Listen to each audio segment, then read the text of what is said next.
आप सभी का स्वागत है, वेलकम है आपके अपने यूट्यूब चैनल एसवी सर पर। तो हम आज राजीव के मैथ से क्वेश्चन नंबर 10 जो एक्सरसाइज 4.4 से है उसको सॉल्व करेंगे। देखिए क्वेश्चन क्या है कि निम्न द्विघात समीकरणों में k का ऐसा मान ज्ञात कीजिए कि जिसके दो मूल बराबर हों। चलिए क्वेश्चन को देख लेते हैं। क्या है 2x² माइनस के एक्स प्लस 3 बराबर 0। ये हमारे पास क्वेश्चन है। अब इसमें हमें करना क्या है, इसके मूलों का जब मूल बराबर होते हैं तब यहाँ पे k का मान निकालना है। चलिए अगर k का मान निकालेंगे तो हमें करना क्या होगा कि विविक्त कर का मान 0 रखना होगा। क्या करना होगा? विविक्त कर का मान 0 रखना होगा। ठीक है, विविक्त कर क्या होता है b² माइनस 4ac। तो d का मान यहाँ पे क्या रहता है 0, यानी कि b² माइनस 4ac का मान भी तो 0 रहेगा।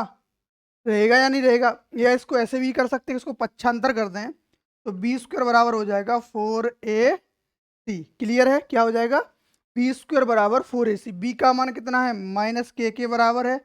इसका वर्ग करेंगे बराबर 4 इंटू 2 इंटू 3। तो ये कितना हो गया 4 दूनी 8 3 24। यहाँ हो गया k² बराबर 24। के बराबर कितना हो जाएगा अंडर रूट में प्लस माइनस का 24। अगर इसका मान निकालोगे तो 2 प्लस माइनस 2 अंडर रूट 6 हो जाएगा। कितना हो जाएगा? प्लस माइनस 2 अंडर रूट 6, या फिर अंडर रूट में 24 भी लिख सकते हो। क्लियर है? चलिए दूसरा क्वेश्चन देखते हैं। दूसरा क्वेश्चन है के एक्स और ब्रैकेट में x माइनस 2 प्लस 6 बराबर 0।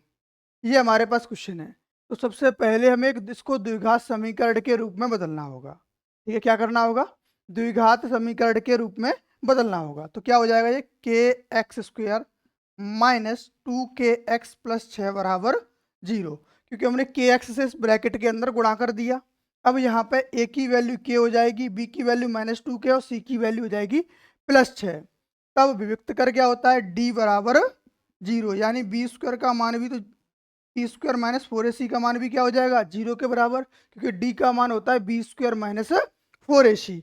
अगर b² का हम मान निकाल दें तो क्या आ जाएगा 4ac। अब इसमें मान रख दो तो क्या हो जाएगा, देखो यहाँ अलग अलग मान है तो इसको हम बराबर नहीं कर लेते हैं, पहले इसको सॉल्व कर लेते हैं। ठीक है, b का मान है माइनस 2k का होल स्क्वायर माइनस 4 इंटू के इंटू 6 बराबर 0। तो ये हो जाएगा 4k² माइनस 24k बराबर 0। इन दोनों में से कॉमन क्या आ रहा है? वो आ रहा है 4 और k। तो यहाँ बचेगा k माइनस 6 बराबर 0। तो 4 के बराबर अगर 0 रखेंगे तो k का मान एक तो 0 आ जाएगा। दूसरा अगर k माइनस 6 बराबर 0 रख देंगे तो k का मान कितना आएगा 6। k का मान 6 आएगा। 0 इसका भी हो सकता है, 0 भी हो सकता है और 6 भी हो सकता है इसका मान। आप सभी को क्वेश्चन क्लियर होगा।